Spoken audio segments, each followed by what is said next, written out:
Good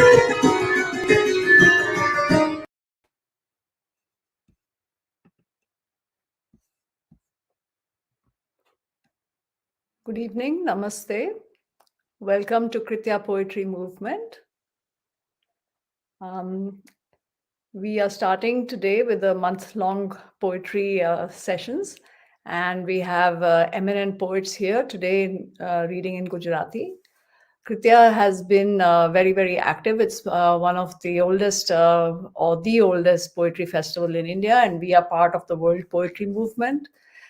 This month is the International Poetry Month, April, and we are starting on a very auspicious day today. Today is Ramzan, the beginning of Ramzan. It's also Ugadi in other parts of India, and also Gudi Padwa. So on this auspicious day, and also somehow a day where we respect the Mother Earth in India, where the sprouting of seeds happen, we are going to have Gujarati poets, eminent Gujarati poets in translation. We are also going to have two international poets, in particular Adel Khozan from UAE and Alberto from El Salvador.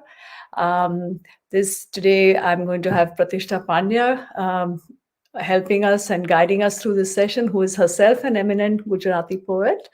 Let us invite the poets one by one on screen. Let me have the joy and the honor of having all the poets on screen. So let us begin with Adel Khozam. Then we have Kanji Patel ji. We have Manisha Joshi. We have Alberto Lopez Serrano. We have Indu Joshi ji. We have Yagnesh Dave ji. And of course, we have Pratishna Pandya and myself. So let us begin with an introduction to contemporary Gujarati poetry with Pratishna.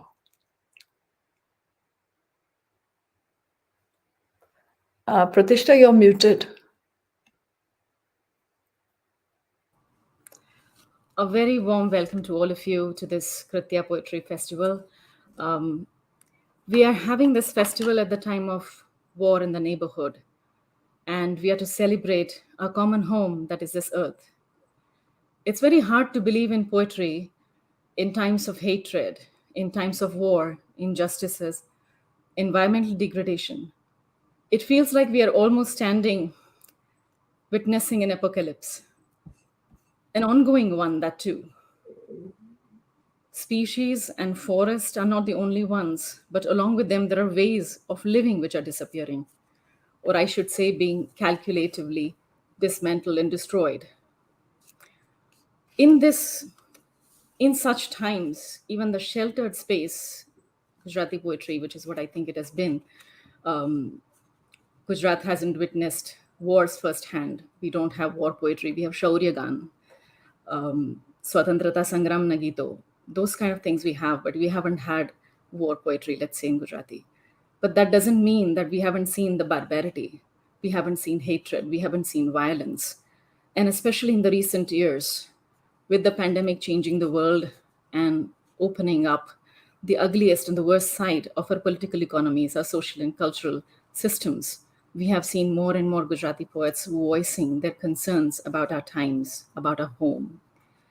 And in such times, it's such a pleasure for me to invite one of the leading poets that come to your mind when one thinks about the earth as a home is who else but Kanji Bhai.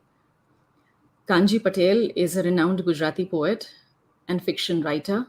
His poetry and fiction center around Adivasi and denotified communities. He has won Katha Award in 1996 and the Dhumketu Prize in 2008 for his short fiction. Two of his novels, Kotarni Dharpar and Dahelu, have also been translated into English. And if you were to just look at nothing more but the titles of his poetry collections, Janpad, Dungar Dev, Dharti Na Vachan, Desh, You can already smell the earth in those titles itself. So it's a great pleasure to invite Kanji Patel, who has been also very, very deeply engaged in activism among the Adivasis and denotified tribes. Welcome, Kanji Bhai.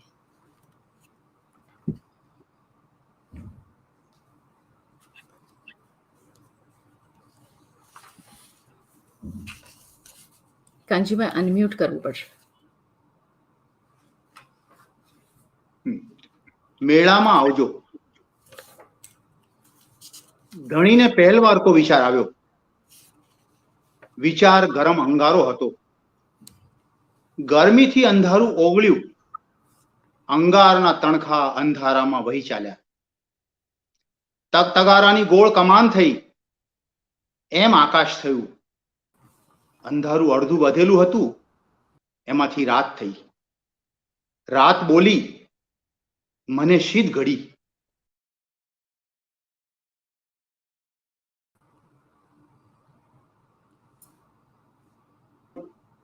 અહીં ઉડે તહીં ઉડે ચક ચક ચક ચક ચક આખી કમાન ભરાઈ ગઈ.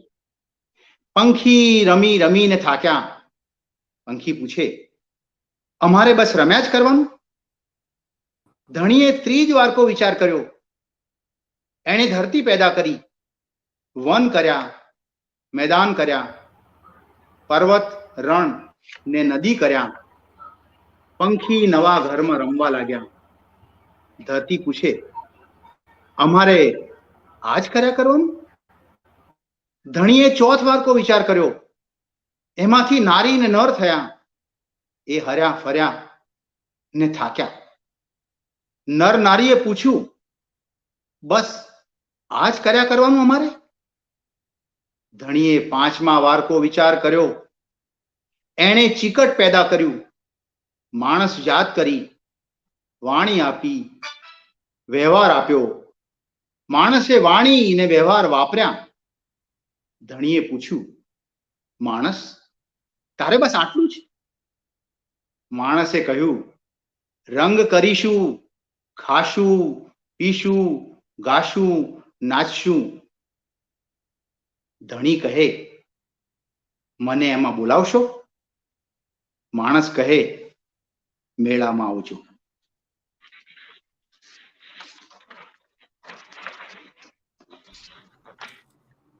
Come to the Mela by Kanji Bhai Patel, translated by Rupali Barg. A maiden thought struck the master. Molten hot it was. The darkness melted in the heat. Fire sparks glided through the darkness. Cinders were shaped into an arc. Thus was a sky created. Night was born of the remaining darkness. Night asked, why was I created? Struck by the second thought, the master created birds. The birds were sheer light. Hither, thither they flew, twitter, twitter, twitter. The ark was teeming with them. Frolicking exhausted the birds. They asked, must we do nothing but frolic? At the third thought, the master created the earth, forests, plains, hills, deserts, rivers. The birds had a new playhouse. The earth asked, must we do only this? The master had a fourth thought. He created man and woman. Wandering made them weary. They asked, must we do nothing else? Master thought a fifth time. He created the sticky substance, generated humankind, bestowed utterance and communication, humans engaged in parlance and interaction. The master asked, humans, must you do nothing beyond? Humans said, we shall mime, eat and drink, sing and dance. The master asked, won't you ask me to join? Humans replied, come to the Mela.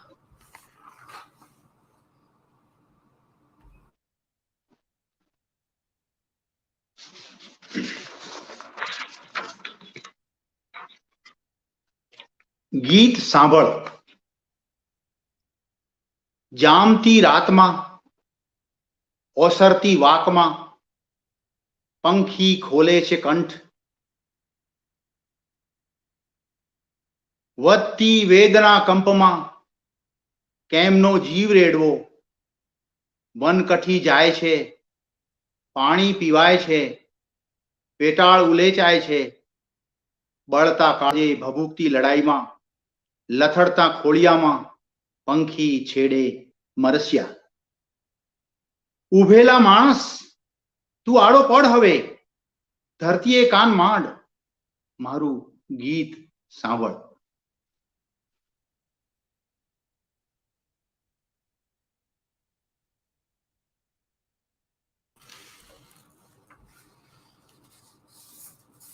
Listen to my song.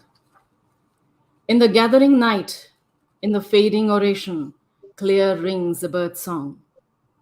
How can the soul be poured into the quiver of the creeper meandering at the end of monsoon? Vegetation devoured, water consumed, earth's core hollowed out, with tormented heart in frenzied battle, in flailing forms, bird sings dirges. Man, standing tall, lie flat, press your ear to the earth. Listen to the Hi. song.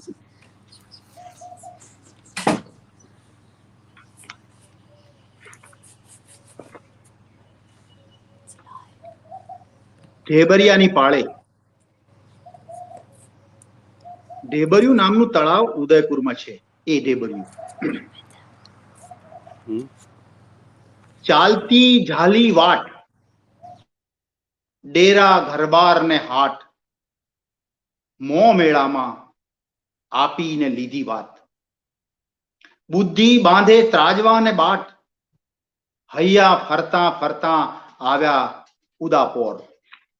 ઢેબરિયા તળાવ રાજા કાઢે રૈયતના અવળી ઘાણીએ તેલ. ઢેબરિયાની પાળ ફૂટું ફૂટું થાય, ત્યાં સંભળાયું પડું છું. એટલામાં ઢેબરિયેથી નીકળી નાગણમાં, કહે રાજા રાજા મારા મોંમાં હાથ નાખ. રાજા કહે તો મારા રાજનું શું? માં કહે રૈયત મારા મોંમાં હાથ નાખ. ઓરે આ તો માં, આપણે રોજ એને ખમકારીએ, બરકતની આપનારી એને ના કહેવાય. રૈયતને માના મોંમાં હાથ નાખ્યા, બહાર કાઢ્યા સોનેરી પોલાદી ધરતીના કસાયેલા ઝગમગ હાથ. ઢેબરિયાની પાળે અજવાળા થઈ રહ્યા. On the Banks of Debaria by Kanji Patel, translated by Rupali Burke. Walked along the path camp, home outside and heart, exchange pleasantries at the meet of faces. Intellect makes, weighs and measures. Wandering hearts arrive in Udaipur. There, the Debaria lake. The king tyrannizes the subjects. The Debaria waiting to burst its banks. I heard, I'm falling, I'm falling. At that instant, Mother Cobra emerged from the lake, said, King, O king, put your hands in my mouth. The king said, what about my kingdom? Then Mother said, O subjects, put your hands into my mouth. Ore, this is our mother.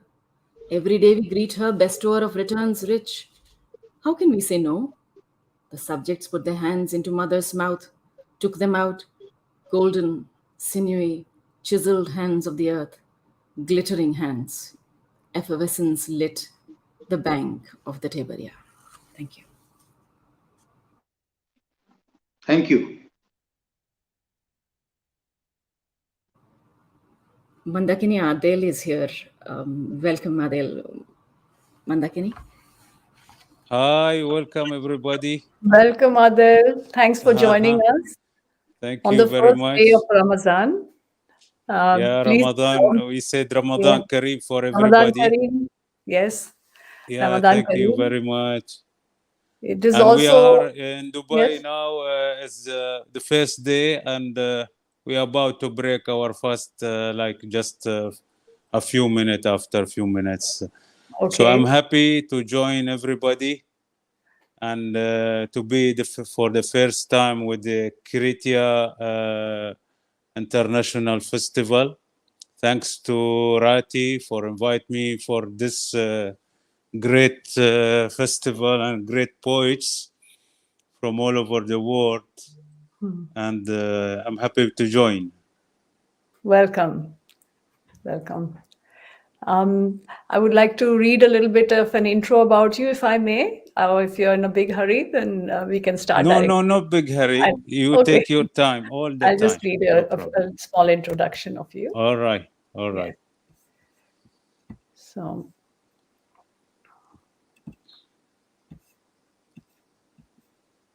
Adil Khozam is an eminent poet, composer, and journalist from Dubai, from United Arab Emirates. He's involved in both Arab and international poetry scene, and his poems were translated into several languages. He has published 15 books of poetry, novels, philosophy, and spirituality, and he has won several prizes. His poetry collection, Naked Spring, won the Tulliola International Poetry Prize in Italy 2020. And he won the Silver Shield in 2021 from the World Hispanic Union of Writers. In 2022, he created the World Poetry Tree, an anthology of hope, love, and peace in Expo Dubai 2020, with more than 400 international poet participants. So, welcome, Adil Khozam. I'll be reading your poems translated in English. So perhaps you can help me by telling me the titles. Once you read your poem, I'll read the translation in English. Oh, great. Thank you, everybody. We will start with the first one. It's called Museum, which called متحف in Arabic. أصف شجرة الرصيف بأنها زوجة عمود الإنارة، وباب البنك المقفل بالحديد ليلا زنزانة الأمل، والقطط قرب صندوق القمامة قمل المدينة. أرى هذا المشهد من النافذة، ولكن في الصباح تتبدل اللوحة ويستيقظ القدر، يغمض عمود الإنارة عينه وينام، تحط غربان على الشجرة فتصير سوداء، يتلفت حارس البنك ثم يفتح أبوابه بحذر، لكن لا أحد يدخل ولا أحد يخرج، ورجل خرب مثلي لم يدرك بعد أن البنوك جميعها صارت متاحف للعملات المزورة. This is the museum. So, museum. I describe the tree of the pavement as the wife of the streetlight, and the iron-sealed bank door at night as the cell of hope, and the cats near the garbage can as city lice. I see the scene from the window, but in the morning the scene changes and fate wakes up. The streetlight closes his eyes and sleeps. Crows land on the tree and it becomes black. The bank guard turns around and opens the doors cautiously, but nobody comes in, nobody comes out. And a ruined man like me doesn't realize yet that all the banks became museums for counterfeit currencies. Thanks. The second one will be mortality. خلود. المسافة بين الحياة والموت يجب أن لا تقاس بالساعات أو الأيام. الرجل الذي يربي الماشية حي منذ 1,000,000 عام، يتغير في الشكل لكنه ثابت في المعنى. المرأة التي تنتظر رجلا ولدت قبل 1000 عام وسوف تظل بانتظاره إلى الأبد. الجيوش الجائعة ستبقى جائعة حتى وإن أكلت بعضها. التكرار والاشتقاق وملاكمة الظلال لبعضها مجرد لعبة، أما الولادة الحقيقية فهي أن يرفس الطفل مهده وأن تصرخ الطفلة في وجه الجدار، ثم يتحدان لفكرة أن الحياة خلود مؤقت، وأن الموت خروج الكائن الحي من فكرة أنه حي. Immortality. The distance between life and death shouldn't be measured in hours or days. The man who raises cattle has been alive for 1,000,000 years. He changes in shape, but is fixed in meaning. The woman who is waiting for a man was born 1,000 years ago, and she'll be waiting for him forever. Hungry armies will remain hungry even if they eat each other. Repetition and derivation and shadows boxing each other are just a game. The real birth is for the baby to kick his cradle and for the little girl to scream at the wall. Then they unite to destroy the idea that life is a temporary immortality and that death is the emergence of a living being from the idea that he was alive.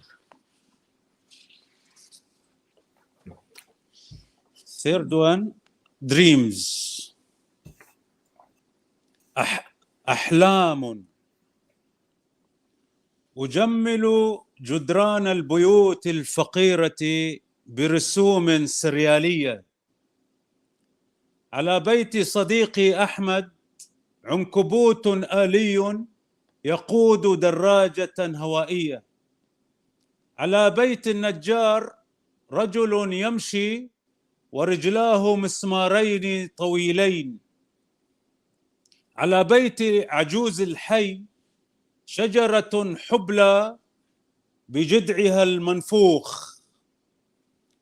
كنا نركض بين الأزقة سابحين في جنة الخيال العذب هذه.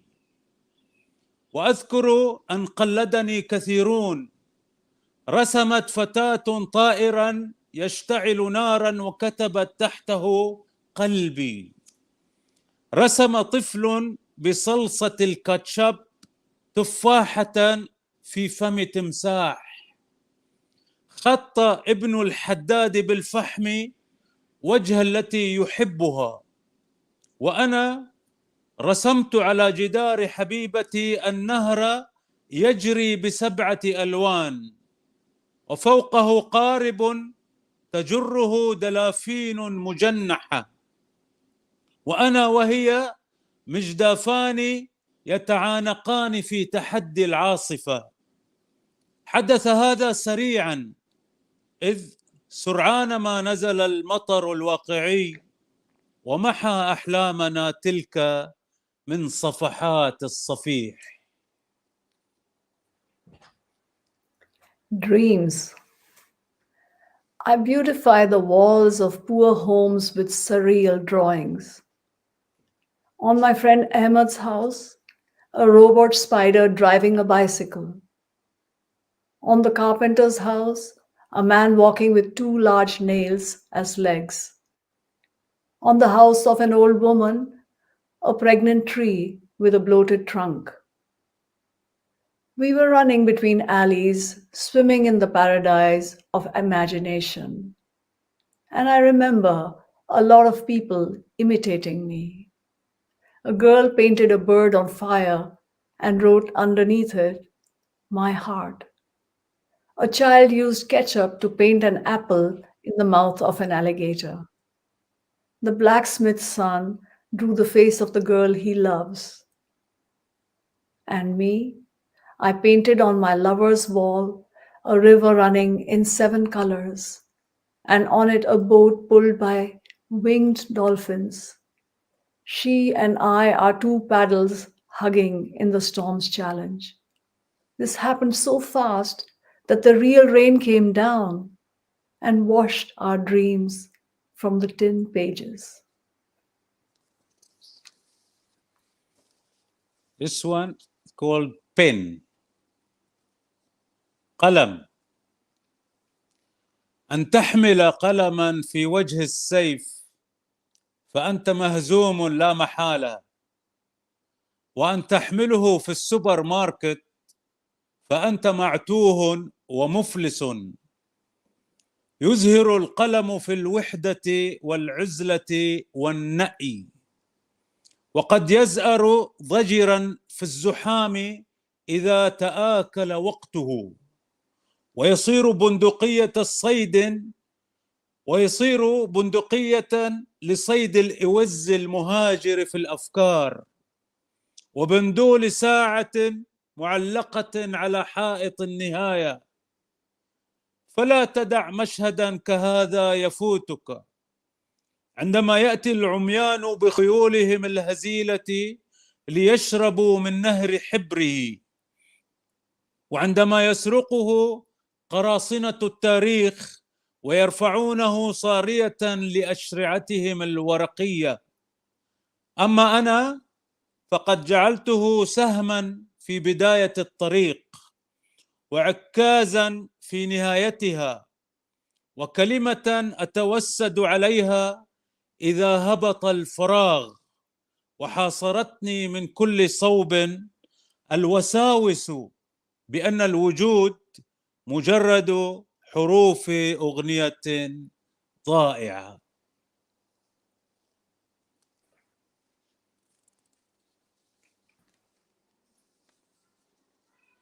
In the face of this word, you are inevitably defeated.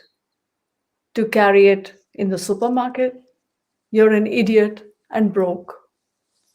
The pen blooms in loneliness, isolation, and distancing.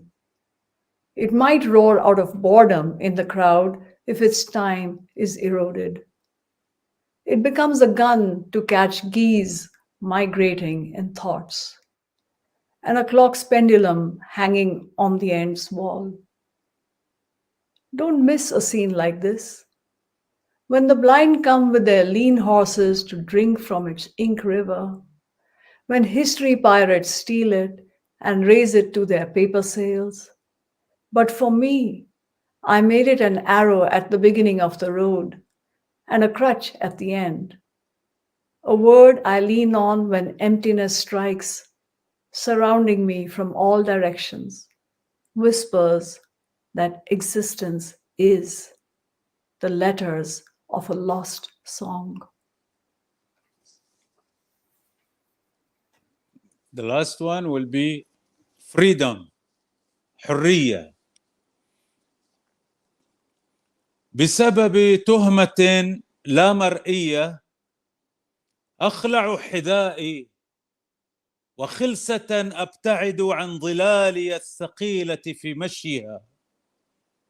المسافة عرجاء، الوقت بلا وقت، وثيابي لا أعلم أين وضعوا ثيابي حين قادوني إلى حفلة الصياط، وكان ذلك بالضبط موعد وصولي الحقيقي لأعرف معنى حريتي. Freedom. Because of an invisible indictment, I take off my shoes and sneak away from my shadow that has a heavy walk. Distance is limp.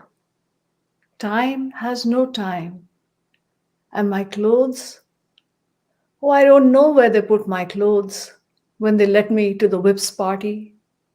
And that was exactly the time of my true arrival to know the meaning of my freedom. Thank you very much. Thank you, Adil. Wonderful to Thank have you. you. Thanks a lot for everybody. And I want to thank also Rati Saxena. She translated some of my poem in Indian. but she's not with us now. She is, but you cannot see her, Adil. She's very maybe she's not here. She's not visible, but she's very much there. All right. So I have one. I can read one from her translation, and she can read it in Indian, or is it okay? I don't know if she has her translation by the hand. We'll have to ask her. Okay. But so we will be enough for that. I hope that you like my poems. Okay. And yes. Yeah, please. And Ramadan Kareem. Thank you for and joining. Ramadan Kareem to you. Thank you for everybody. Thanks. Thank you. Thank Salam. you. Bye.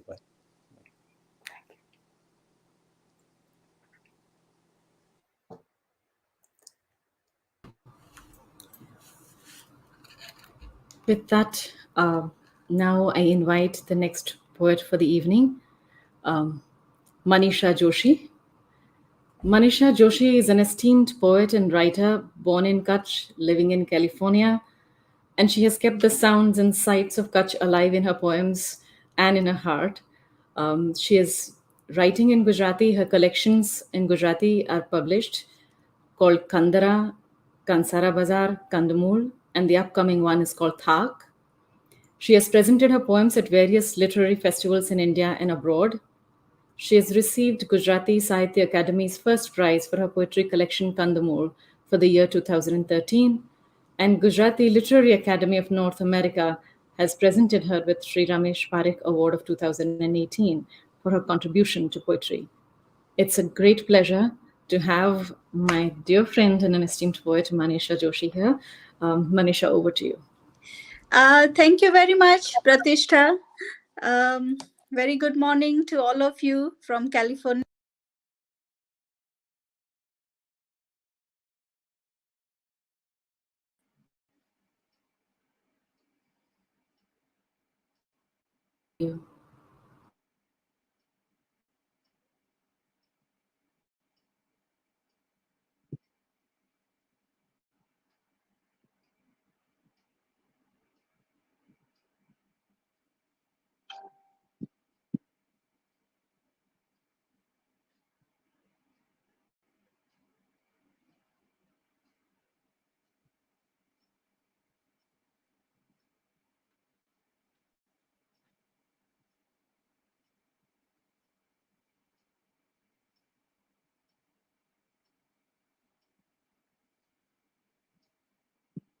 Manisha, we are unable to hear you.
Could we ask Manisha to rejoin? Perhaps that is better. Manisha, we are absolutely not able to hear you. Manisha, can you hear us? It might be a problem with her headphones. Sometimes there is that. Manisha, we are unable to hear you, Manisha. Could someone message her, maybe?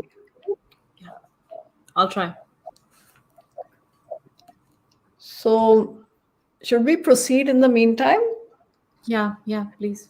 So, Alberto, you would be our next poet and reader. So, allow me to introduce you.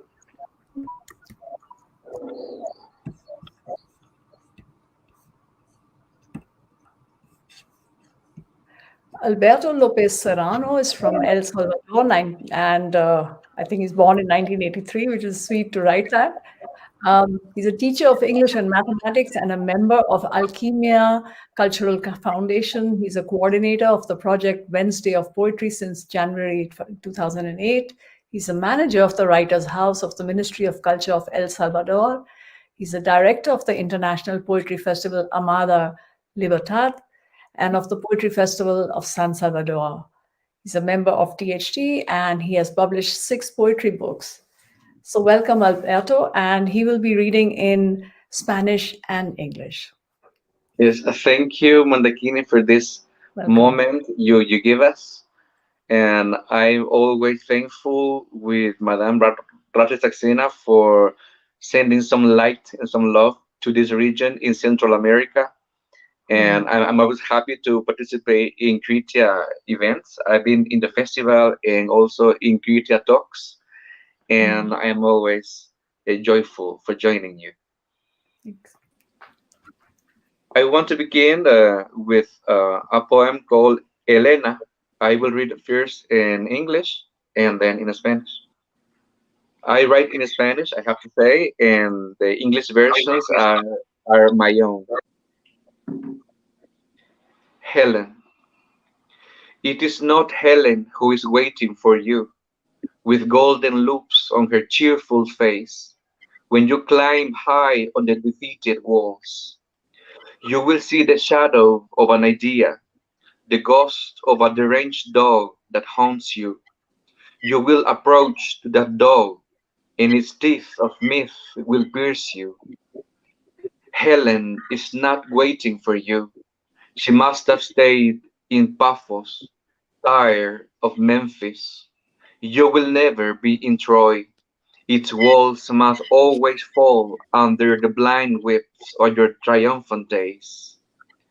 It is not Helen, nor will she morbidly love you. It's not Helen.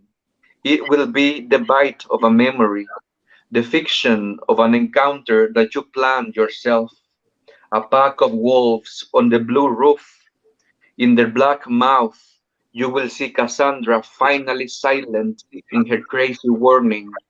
In their black mouth, you will see Hecuba cry bitterly for you. It's not her. A chew reflects the faint echo of a scream against the wall, the dull thud of falling veils on marble, a distant drum that freezes, shadows dancing when the oil in the lamp is running low. No. And after the fall, ants devour your new luggage, a toast, and a dog smiles like a sleeping god who does not accept libations or boasting. When you go up through the Esseian gates, when you run the veils to see down the plain, when the light burns on your face and admire the shadow of the idea that you expected to find after the victory, you will know then that it is not Helen who is waiting for you.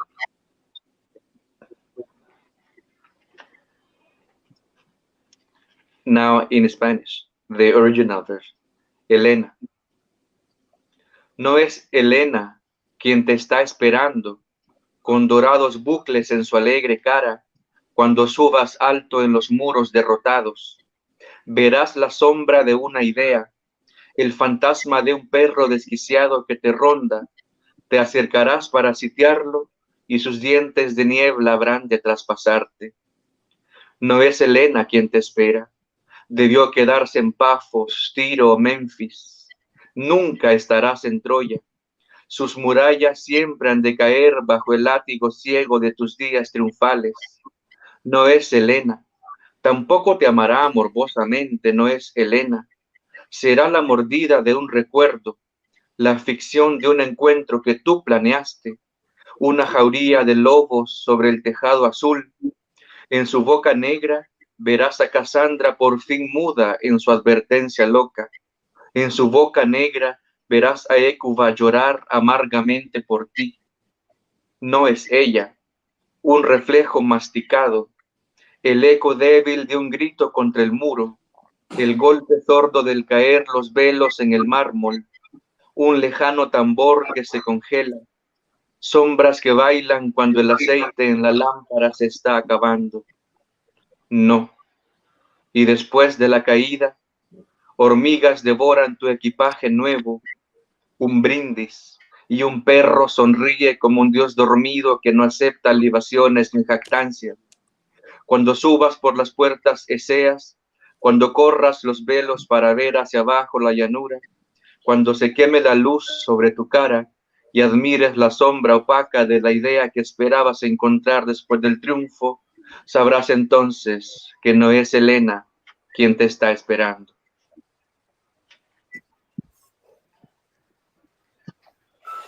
The second poem is called Dionysos No. Now it's in Spanish. No me abraces, Dionisos. No tienes en tu voz la trampa de los días. Quisiera reinventar el calendario, morder los meses, masticar relojes de arena, quizás conjeturar un nuevo siglo de abandonos. Mejor sería que la noche fuera para siempre. Su estrellado arrullo nos vuelve siempre primitivos. El ruido lácteo de las cosas nos reclama y nos arroba. No haces falta, Dionisos, para el salto. No tienes en tu voz la trampa de los días. Déjame vaciar las cráteras de las horas, perseguir de nuevo las agujas y los números, vaciar los ojos y correr a tientas, Dionisos, perseguir las manos que me van alando hacia el desierto, vaciar las manos de palabras resecas, perseguir onagros dorados por desiertos arenosos. Mejor tomaré el vino del acto de la oscuridad, o al menos cantaré el poder del perro.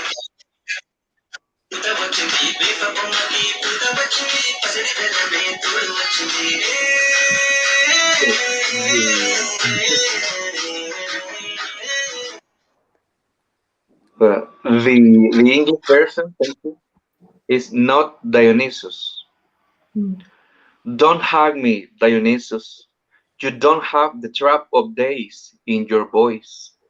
I would like to reinvent the calendar, bite the month, chew hourglasses, perhaps conjecture a new century of abandonments. It would be better if the night lasted forever. Its starry lullaby always makes us primitive. The milky noise of things claims us and enraptures us. You are not needed, Dionysus, for the jump. You don't have the trap of days in your voice. Let me empty the craters of the hours, chase the needles and the numbers again. Empty my eyes and grow, Dionysus. Chase the hands that are pulling me into the desert.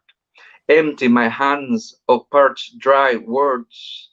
Chase golden onagers through sandy deserts. I'd better drink the wine from the act of darkness, or at least I will sing the power of the dog. And I would like to finish with one poem only in English.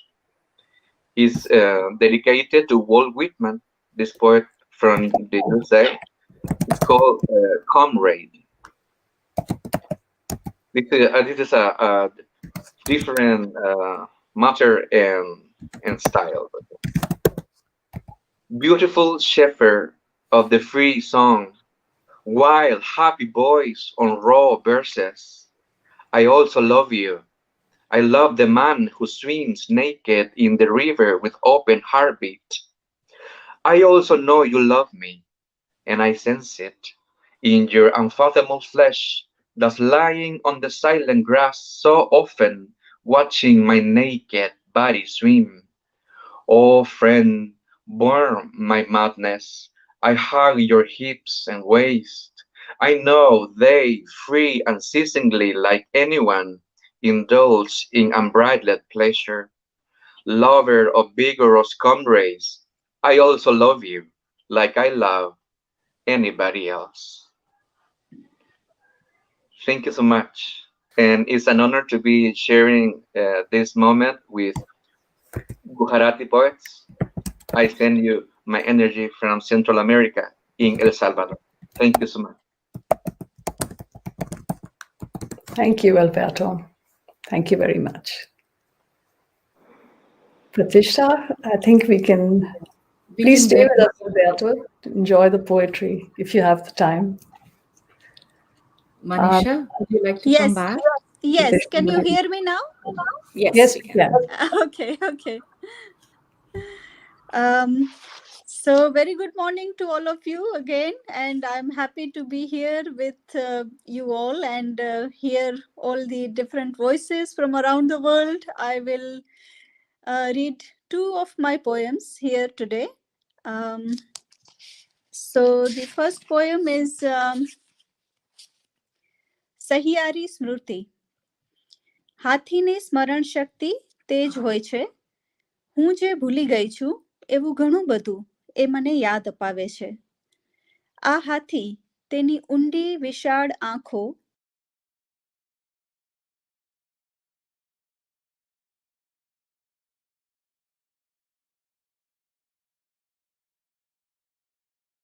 Manisha, we have lost your voice again.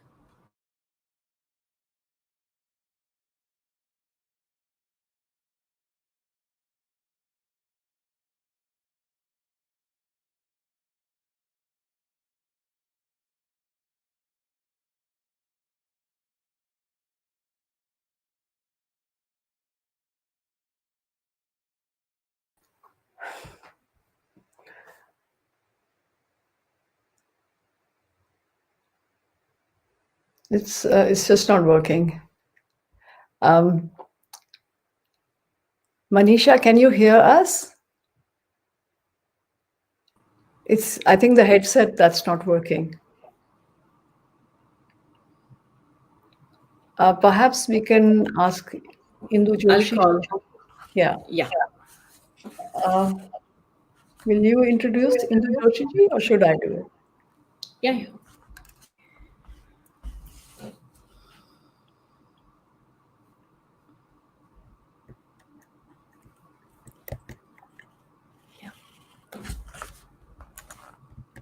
Will you inform Manisha in the meanwhile? Because she's reading, I just feel a little... I don't know how to contact her actually. I'll read the introduction for Indu Joshi ji and perhaps you could. Ma'am, I'm sorry that we're having these troubles, but sometimes technology does not cooperate and the world of poetry is on another realm altogether. So let me read an introduction to Indu Joshi ji.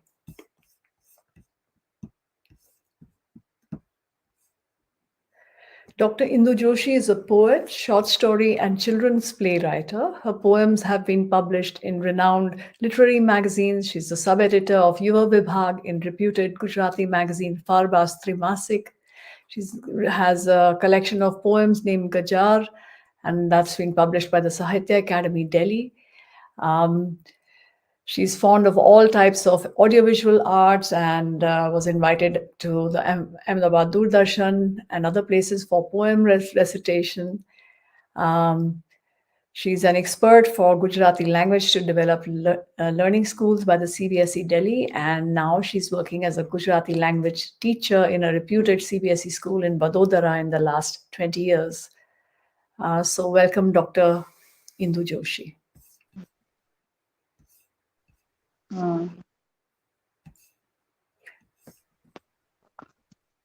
Thank you, Mandakini ji. Am I audible? Absolutely, perfect. You'll be reading in Gujarati and English, right? Yes. Wonderful. Welcome. I thank you, Kritya, for giving me this wonderful chance to read my poetry in front of you. Warm greetings to all. I will read my poem first in Gujarati. The heading is Pool par kaam karta loko.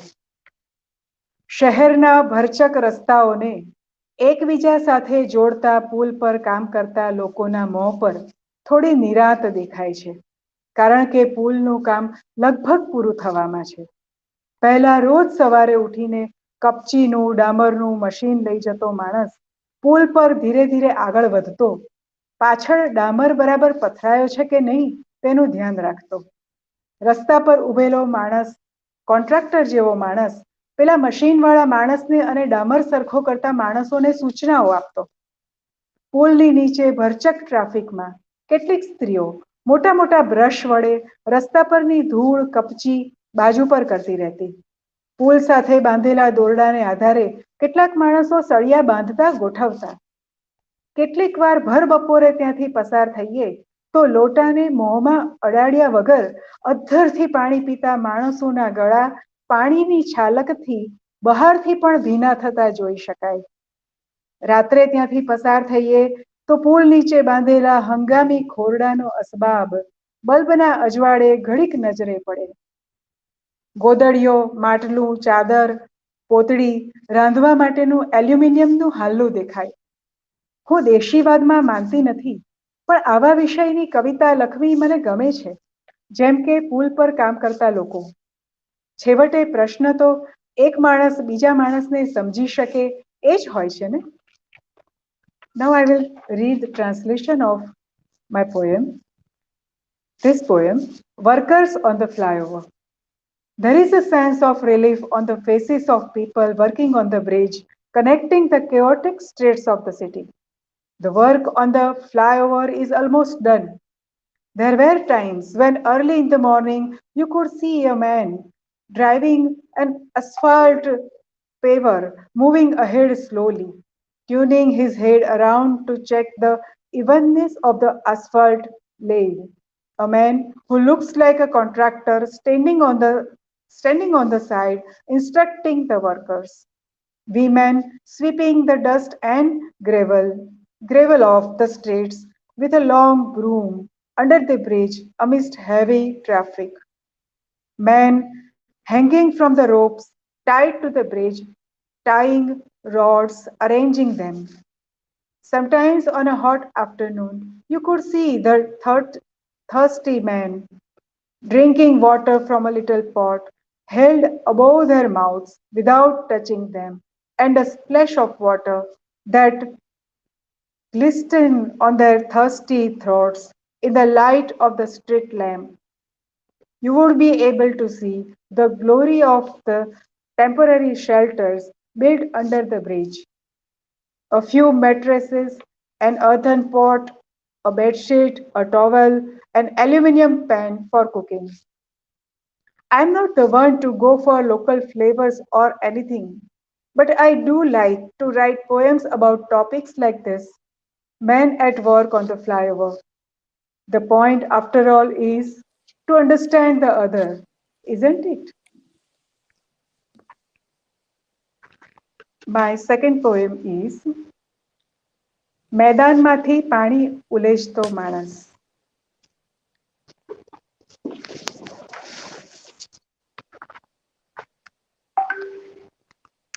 3000 માણસ આરામથી સમાઈ શકે એવા વિશાળ મેદાનની એક તરફ વર્તુળાકાર રીતે બંધાયેલું શાળાનું મકાન અને બીજી તરફ થોડે થોડે અંતરે એક મોટો દરવાજો અને બીજો નાનો દરવાજો. ચોમાસાની તો ક્યાં વાત કરું, પણ આ ભર શિયાળે જે માવઠું પડ્યું તેમાં મેદાન પાણી પોચું થઈ ગયું. મેદાનની જમીન ઉબડખાબડ હોય અને ન હોય તો શાળાના વિદ્યાર્થીઓના પગ નીચે રગદોળાઈને તે થઈ જ જાય. માવઠું થયું તેમાં મેદાનની એક તરફ પાણી શોષાઈ ગયેલું ને બીજી તરફ બે મોટા ખાબોચિયા ભરાયા. આડ દિવસ હોત તો કઈ વાંધો ન હતો, પણ બીજે દિવસે રમતોત્સવ હોવાથી આદેશ છૂટ્યો હશે કે એક માણસને આ પાણી ઉલેચવા માટે મોકલવામાં આવે. સવારે લગભગ 8 વાગ્યે વર્ગમાં ભણાવતા મારી નજર પડેલી. એ માણસે વાઇપરથી પાણી બીજી તરફ ખસેડવાનો પ્રયત્ન કર્યો અને થોડી વાર પછી એક ડોલ ને ડબલું લઈ ઉભડક બેસી પાણી ઉલેચવાનું શરૂ કર્યું. હું કઈ આખો દિવસ આ જોવા ઊભી ન હતી, પણ વચ્ચે વચ્ચે જેમ કે રિસેસ હોય ત્યારે કે પછી આમ જ નજર પડે ત્યારે હું એને જોતી હતી. તો તે શાંતિથી અને ધીરજથી પાણી ઉલેચતો દેખાય. અને ડોલ ભરાય તો બીજી બાજુ ઉગેલા છોડમાં પાણી નાખતો જણાય. દિવસ પસાર થતો હતો અને અમારે શાળા છૂટ્યા બાદ પણ રમતોત્સવની તૈયારી માટે રોકાવાનું હતું. 2 વાગ્યા બાદ ગરમા ગરમ ઉપમા અને ચા મળી તે બબડતા બબડતા અમે પેટમાં પધરાવી અને કામે લાગ્યા.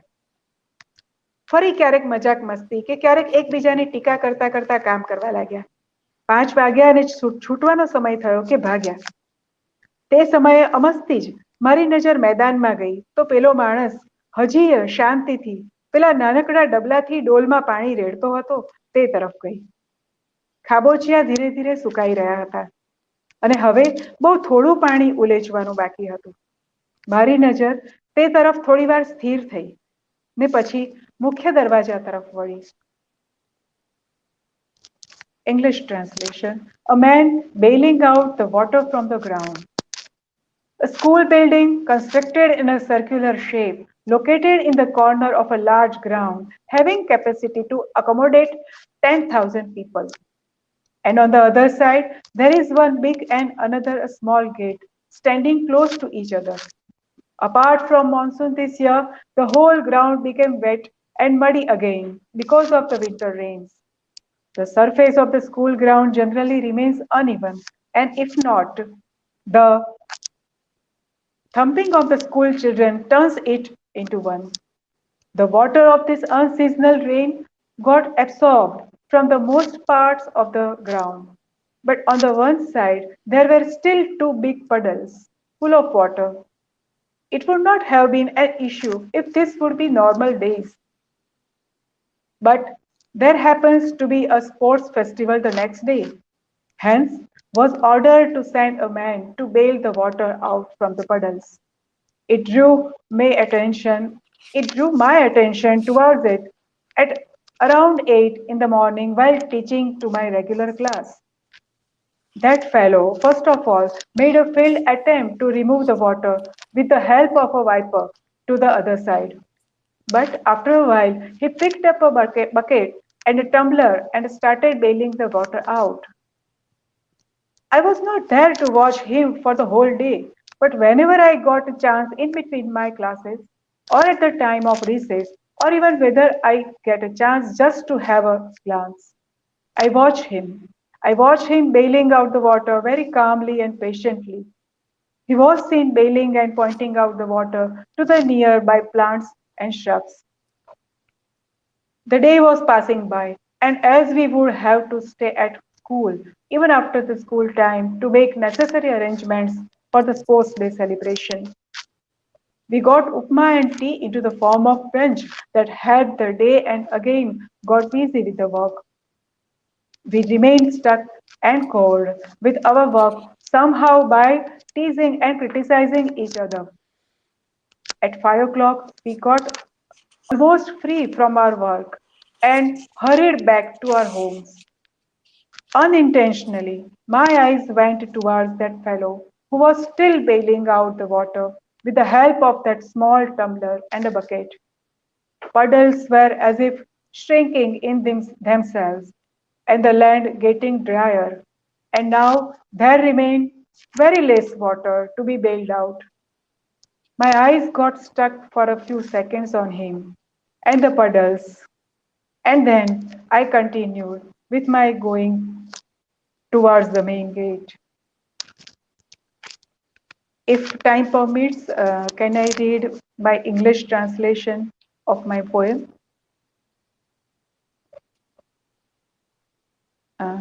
Pratisha? Yeah, please go ahead. Thank you.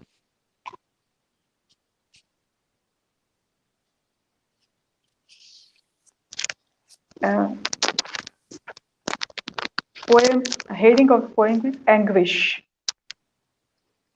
Like the individual apartments in the same building, like the small and big stores in a mega mall, like the series of milestones grounded on a lone highway, like the brittle glassware arrayed in a huge cupboard, like the 4-5 trains waiting on different platforms on a station, or like the distinct buses identically positioned at the bus depot, like the separate files stored in one laptop, like the instinct bullets in a cartridge. On the same earth, we all reside, but still secluded to illustrate these vagaries of life, like the poets of yore who unearth the inspiration in the imageries of countless branches of the gigantic banyan tree, where the melodious twittering birds care and protect each other's dwelling. How do I bring such metaphors in my poem? I thank you, Kritya, and special thanks to Pratiksha and Nikhil Bhai Mori for translating my poem. Thank you.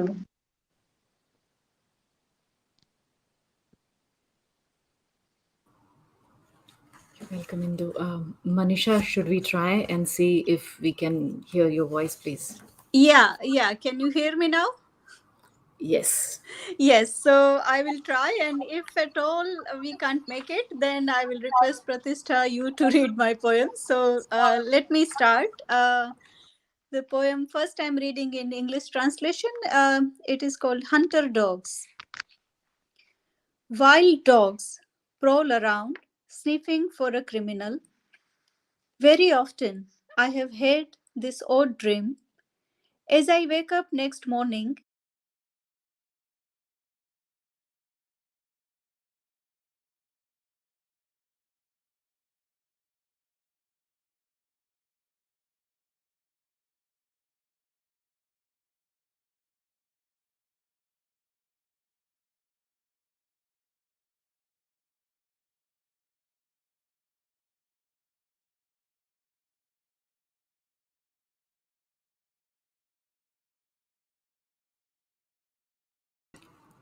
Manisha, I'm sorry.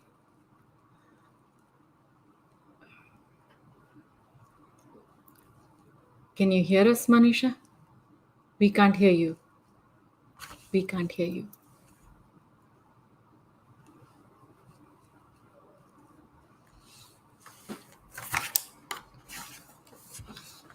Yeah. Um, am I audible? Okay. Okay. Two poems by Manisha Joshi. સહિયારી સ્મૃતિ. હાથીની સ્મરણ શક્તિ તેજ હોય છે. હું જે ભૂલી ગઈ છું એવું ઘણું બધું મને યાદ અપાવે છે. આ હાથી એની ઊંડી વિશાળ આંખો મારી આંખોમાં પરોવે છે અને મને યાદ અપાવે છે મારા એ પ્રિયજનની આંખોમાં પણ આ હાથી જેવી જ આંખો હતી. કંઈ અજબ વેદના હતી. હાથી એના સ્વપ્નમાં વિહરે છે કોઈ મુક્ત જંગલમાં અને હું પણ એની પાછળ પાછળ ફરતી હોઉં છું. ક્યારેક ખુશીના ઉન્માદમાં એ કંઈક ચિત્કારે તો એની એ અજાણી ભાષા મને યાદ અપાવી દે છે મારી એવી જ કોઈ ગુપ્ત અને ગહન ખુશીની. મહાવત નથી જાણતો અમારા સહિયારા સ્વપ્નને. એ હાથીના પગ બાંધીને ફેરવતો રહે છે એને એક ગામથી બીજે ગામ. ગામની ગલીઓમાંથી હાથી પસાર થાય એટલે જાણે કૌતુક જોઈ લો. પહેલા માની ઘરની ચાલીમાંથી એક નાનકડી છોકરી બહાર આવી. એ હાથીએ ઉપર લંબાવેલી સૂંઢમાં તેણે કેળું મૂક્યું. આ હાથી જાણે છે કે એ છોકરી હું જ હતી. આજે હવે હું એક સુંદર યુવાન સ્ત્રી. વૃદ્ધ હાથીની પાછળ પાછળ ફરતી રહું છું એક ગામથી બીજે ગામ. હું જે જીવી ગઈ એ ફરીથી જીવવા. મહાવત ક્યારેક હાથીને ફટકારે ત્યારે એના સોળ મારી સ્મૃતિ પર પડે છે. આ હાથી હવે વધુ ચાલતા થાકી જાય છે અને હું પણ હવે સ્મૃતિઓની સેળભેળ કરવા લાગી છું. હાથી મારી સામે વેદનાની નજરે જુએ છે પણ મારી આંખોમાં હજી પણ છે કૌતુક. નાનકડા ગામમાં આવી ચડેલા એક વિશાળ મહાકાય હાથીને જોયાનું કૌતુક. Shared memory. The Elephant's Memory, and this poem is translated by Dilip Chaveri, another eminent poet from Gujarat. Shared memory. The elephant's memory is sharp. He reminds me a lot of what I have forgotten. This elephant with his deep, wide eyes looks into my eyes, and I remember that there was a strange sadness in the eyes of my beloved, like in this elephant's. The elephant wanders in the boundless forest of his dreams, and I also wander following him. Sometimes he trembles with joy, and his unknown language simply reminds me of my deep and secret happiness. The Mahavat doesn't know of our shared dream. Tying the legs of the elephant, he drives him from one town to another. When the elephant passes through the lanes, it's a wonderful sight. One little girl appeared from the first floor corridor of her apartment and put a banana on the extended trunk of the elephant. That elephant remembers that she was me, now a young and beautiful maiden. Today I walk behind that old elephant from one town to another in order to relive what was lived before. When the Mahavat whips the elephant and wheels rise on my memory, the wheels rise on my memory, walking long distances, the elephant now tires. And I too have started jumbling up my memories. The elephant looks at me with sad eyes. But in my eyes is mere wonder still, the wonder of having seen a huge elephant arriving in a tiny little village. Second poem by Manisha Joshi, શિકારી કૂતરા. જંગલમાં દોડી રહ્યા છે શિકારી કૂતરા કોઈ અપરાધીની શોધમાં. આ સ્વપ્ન હું ઘણીવાર જોઉં છું. સવારે ઉઠું ત્યારે મારા પોતાના શરીરની ગંધ મને કંઈ ગુનાહિત લાગે છે. કોઈ એક રાત્રે કોઈ એક સ્વપ્નના ફાડી ખાશે કૂતરા મને, અને હું સફાળી જાગી જઈને હતું ન હતું કરી નાખીશ એ સ્વપ્નને. શિકાર અને શિકારી વચ્ચેનો ભેદ બહુ લાંબો નથી ટકતો સ્વપ્નમાં.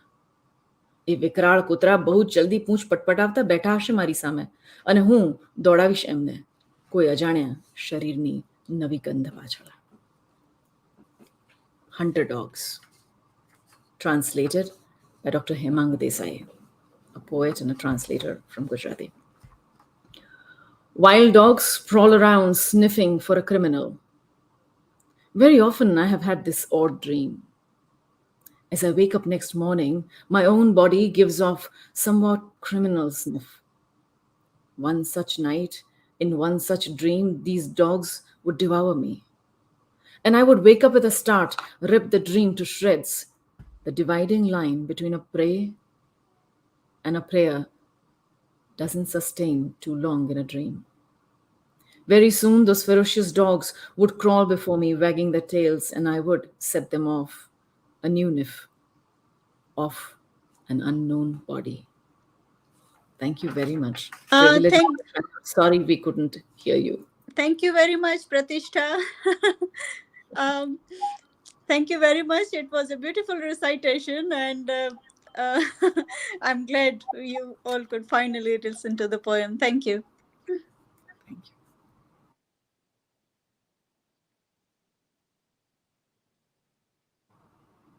Mandakini?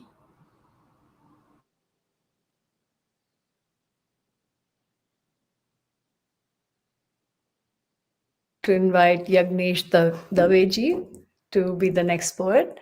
I'll read a very short introduction because we're a little running short on time, I feel. Ek minute, I'll just read it.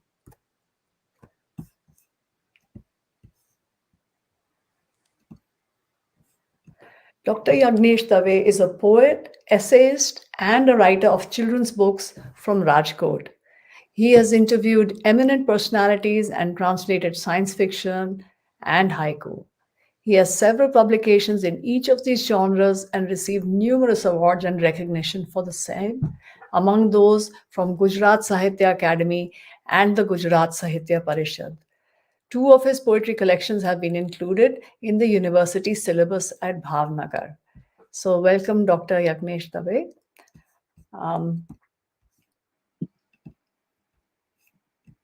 He will be reading in Gujarati and English. Yeah, I will start, just give a glimpses of my poem. The title is An Insect's Dream, which is translated by Kishore Karya. First, I will read Gujarati to give you a small, little glimpse of in Gujarati. શીર્ષક છે એક કીટનું સ્વપ્ન. વર્ષોના વરસ નહીં, સદીઓની સદીઓથી અવનવા જાતભાતના કીટનાશકોના છંટકાવ છતાં હટતો નથી એક હઠીલો કીટ. કીટે જોયું છે કે તેના પછી આ પૃથ્વી પર રમવા આવેલા કેટલાય લુપ્ત થઈ ગયા છે આ પૃથ્વી પરથી બિચારા. પૃથ્વીને ઘમરોળતા મહાકાય ડાયનોસોર, ઉડતું આર્કિયોપ્ટેરિક્સ, બરફના મેદાનો, જંગલો ખૂંદતા વિશાળ મેમથ, લુપ્ત પાછળ અશ્મિઓના પગલા છોડીને. એ બધા તો ઠીક, પણ લુપ્ત થઈ ગયા છે આ માણસના જ પિતરાઈઓ. હોમો ઇરેક્ટસ, નિંડરથલ મેન, જાવા મેન કે પેકિંગ મેન. થોડા હાડપિંજર, હાડકા કે ખોપરીઓમાં પોતાનું રહસ્ય સંઘરીને. I will read in English. Not just years on years, but centuries on centuries, despite new potent insecticides, the obstinate insect refuses to be obliterated. The insect has seen a procession of new species arrive on the playground of the earth and become extinct. Poor buggers. The thundering of huge dinosaurs, the flying archaeopteryx, giant mammoths on the vast fields of the ice and jungles, all extinct, leaving behind their fossils. As if this weren't enough, extinct are men own ancestors, Homo erectus, Neanderthal, Java men, packing men, a few skeletons, few bones, few skulls, receptacle of their mystery. Man has destroyed with own hands vegetations, animal that preceded him by millennia. Oh, just recently there was a dodo. Just here, there were a moa and the Tasmanian tiger. All gone now. As dead as dodo. And then there were poor buggers who left nothing behind. They left before they were discovered and named. The insect has seen the civilization crumble. Ancient Egypt, Aztecs, the Incas, the Sindhu, Gothic, Noric, Phoenician, Mayans, Pali, and Pahlavi. All the remains are some undecipherable scripts in caves, some chiseled in stone, and some mildewed manuscripts. Men erases civilization and their own languages. For centuries, man has killed and native landowners.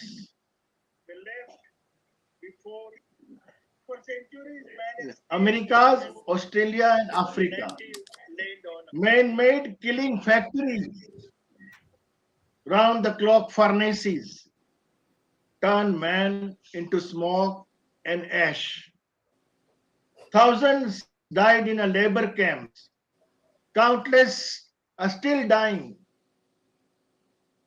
Thousands have been slaughtered and continued to be slaughtered for religion, caste, nationality, political leaning, and some just for their color. Even after so many crusades, political wars, and 2 world wars, gun and cannons are still being trained. Minefields are still being laid. Just before the wound has healed, below the scab, it festers. The whole world festers. The insect has seen enormous, well-trained armies, the demonic strength of an atom, colossal weaponry. Man erases man. The insect is certain now that man is capable of obliterating man. The insect laughs at man's naivety. Man kills life-sustaining Mother Earth, and on the other side, the irony is that man is searching life in other planets. The insect has waited for millennia. The insect says, alas, that man should obliterate himself, taking nothing, leaving nothing, not even his footprints. In the end, insect says, quit the earth, go to some other planet, go to some other galaxies, but go from here now. Without man, the earth will not be lifeless. It will still foster life. Life will still foster life. Mother Earth will take her bosom and breastfeed all the remaining life forms. But you leave now. Leave this place, leave this earth. As for the rest of us, we and earth will. I too feel that if I want to survive on the earth, I will have to become an insect. Thank you.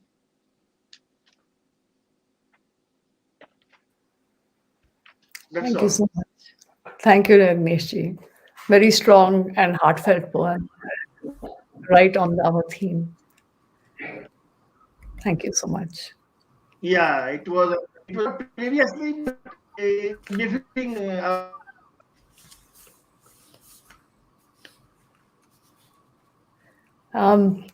I'd like to invite my co-host and curator. I had only one.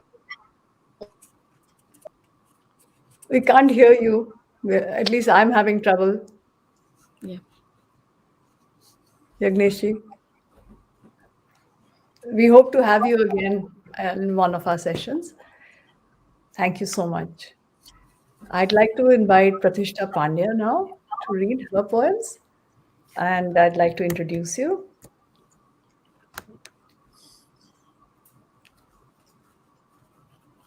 Dr. Pratisha Pandya is a poet, translator, and writer working in Gujarati and English. Her collection, La La La, of her poems has been published by Navjeevan Samprat. She works with the People's Archive of Rural India as an editor and writer. She has published her poems and her translations in various poetry journals and has presented her work at many literary festivals across India. Her work is also published in reputed literary journals like Parab, Navneet Samarpan, Tathapi, Buddhi Prakash, and Etad. Welcome, Pratisha. Thank you for the Gujarati viewers and co-poets here. The title of the collection I couldn't translate into English. It was I can also say that in Hindi, but it's difficult to pronounce that in English. Yes. I think I'm going to read just we're really kind of running away. The time is running away, and I'm going to read only one poem here. Okay. It's called Bagichano Limdo. I'll read it in Gujarati first and then in English. Okay. બગીચાનો લીમડો. વર્ષો થયા અમારે આ ઘરમાં આવે જેટલા એટલા આ લીમડાને. તડકા, છાંયડા, દુકાળ, પાણીની તંગી બધુંય જોયા છતાં ખીલ્યો તો એવો કે આખા બાગ પર બાંધ્યો લીલો ચંદરવો. પણ હવે આ જૂનો લીમડો બધાને કઠવા લાગ્યો છે. આકાશને ઢાંકી દેતો લાગે છે. એની ઘટાટોપ છાયા તળે બાગની જમીન પર નાના મોટા રોપા કે લોન સરખા ઉગતાય બંધ થઈ ગયા છે. આ લોનની શોભા બગાડે એવા જંગલી લીમડાનું શું કામ? ગઈ તે એક બપોરે 4 મજૂર બોલાવી એક ઝાટકે કાપી તાણી પાડી નાખ્યો વર્ષો જૂનો લીમડો. તને એવું હતું કે કેવું ફટ કરીને કાપી નાખ્યું આટલું મોટું ઝાડ આમ એક ઝાટકે. પણ તે જોયું નહીં એવું ઘણું જીવતું રહ્યું લીમડો પડ્યાના દિવસો પછી. ઘડી ઘડી સળી કરતા હોય એમ જમીનમાંથી રહી ગયેલા મૂળિયાના ટુકડાઓમાંથી લીમડાના ઝીણા ઝીણા અંકુરો ફૂટ્યા કર્યા. કેટલાય દિવસો સુધી માળીએ બચેલા જીવને વાઢ્યા કર્યા. ઝાડ પડ્યા પછી કાપી કાપીને ઝાંપા બહાર ઢગલો કરેલી ડાળીઓના પાંદડાએ ક્યાંય લગી એવા જ ટટ્ટાર ઉભા રહ્યા, લીલા રહ્યા, ઝૂલ્યા કર્યા હવાની એક એક લહેરખીના સ્પર્શે. ઝીણા સફેદ ફૂલો પર મધમાખીઓય આવતી રહી, લીંબોળીઓ પાકી પાકીને પીળી થયા કરી, અને જેના માળા તૂટી ગયા હતા એ પંખીઓને ચામાચીડિયા લીંબોળીઓને ખોતરી ખોતરીને માવો ખાવા આવતા રહ્યા. એમણે ડામરની સડક પર ફેંકી દીધેલા ઠળિયા દિવસો જતા એક પછી એક બસ અને ગાડીઓના પૈડા તળે ચગદાતા ગયા. ત્યારે જઈને લીમડાના પ્રાણ ગયા. તે જોયા નહીં એવા કેટલાય દિવસો તરફડાટમાં ગયા. The garden neem. An old neem, as old as I was in that house, I guess. It had seen all the seasons, good and bad. Scarce water in the time of droughts, and yet in such bloom, that bright green canopy hanging over the garden at noon. But then, people didn't like the neem anymore. It hid the sky. Under its thick shade, neither pretty flowers nor the lawn could grow. That's why. Neither, what use is a wild neem that ruined the beauty of the garden? You had said that afternoon. 4 laborers to cut the tree. One felling cut, some pushing and pulling, was all that was needed to fell the old neem. How efficient, you had thought. How easily it was cut. Such a huge old tree was gone without a sound. But there was so much that was left living in days after the felling of the neem. As if provoking the gardener from some roots left inside the soil, little shoots of neem kept sprouting. For days the gardener kept strangling the leftover lives. The leaves on the branches dumped on the outside gate after the tree was cut stayed upright and green for days. For days they even swayed with the breeze. Bees kept hovering over the tiny white flowers, smelling like honey. The fruits kept turning ripe and yellow, and birds and bats who lost their nesting places still came to peck at the yellow fruits, to eat the pulp inside. It was only days later, when the dry seeds thrown on the asphalt road got crushed under the tires of the buses and the cars, that the neem finally died. Quite a few days went in that flutter before dying that you did not see. Thank you so much. And the evening will be incomplete without listening to the voice of the person who has been conducting this show so very well. Mandakini Pachori is a poet and an essayist writing in English, German, and Hindi. She has recent publications in Setu Journal, Words and Worlds publication by Pen Australia, World Literature Today, and Berfroy's Journal. She writes, and she has shown me the view from the window, so she writes from the edge of the Viennese forest. Welcome, Mandakini. Thank you very much. I will be so free and I will show you the view from the window right now because it has started snowing today. So I think maybe you can see some of it. There's a lot of snow. And I see it as an auspicious sign for us. I'm a poet of compression. I like to write short poems.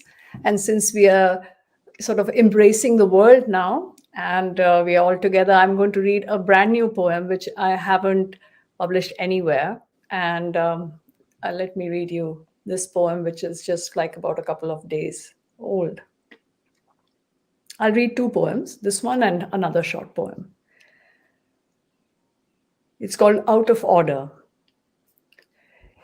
It had to come to this. It had to come to this slow fall of certainty. Old trees holding up new buildings to bear the ceilinged home you struggle to raise yet could not live in. And when the supports were removed, we stood with bated breath, so the lies we spread could not return to their birthing place. The living room opened and the outside rushed in and found us gone, fixed in digital image and pixel patterns. Somewhere a roof began to drip and rust ate the rest. So it's just a new poem. And I would like to read one more poem, and it's a final poem. I wrote this poem about 3 years ago, and I think it is very apt for our time. It's for my little niece, Dhwani. Dhwani was about 6 at the time, she's now 9. And because the earth is our home, she lives in Delhi, and I was very concerned about her lungs, about the bad air in Delhi. In the meantime, she has lost her mother to COVID last year in May. So I hope you understand how personal this poem is, and that how relevant it is that we see the earth as our home, and we understand why this was written for Dhwani.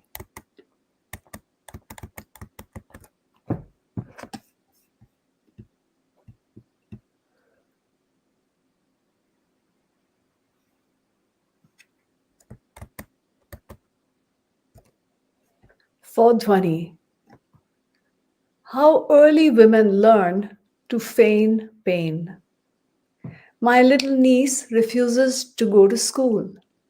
They tell her what to do, she says, and she doesn't like that. I send her out by force of habit to play in the smog. I say for some fresh air and do not know where that comes from. At night, I lay my head on her delicate chest and speak in silence to her growing heart. I say, do not take in the small dirt of the world. Resist, dear one.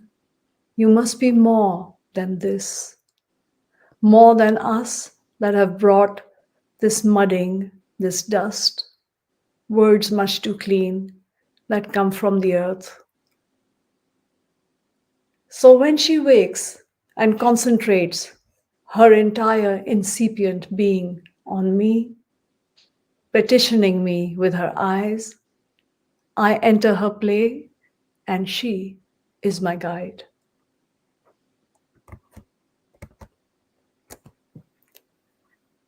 Thank you very much.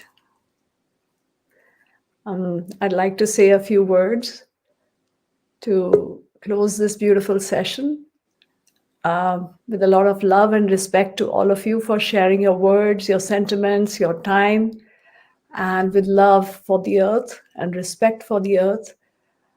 Thank you for joining us. Please join us for further sessions this month. There will be other languages, Indian languages with translations. Thank you also to Rati ma'am for being the force behind Kritya-Poetry movement. Thanks also to Pratisha for curating. And let us walk upon the earth gently, humbly, gratefully. Wishing you all a very happy day. Thanks so much.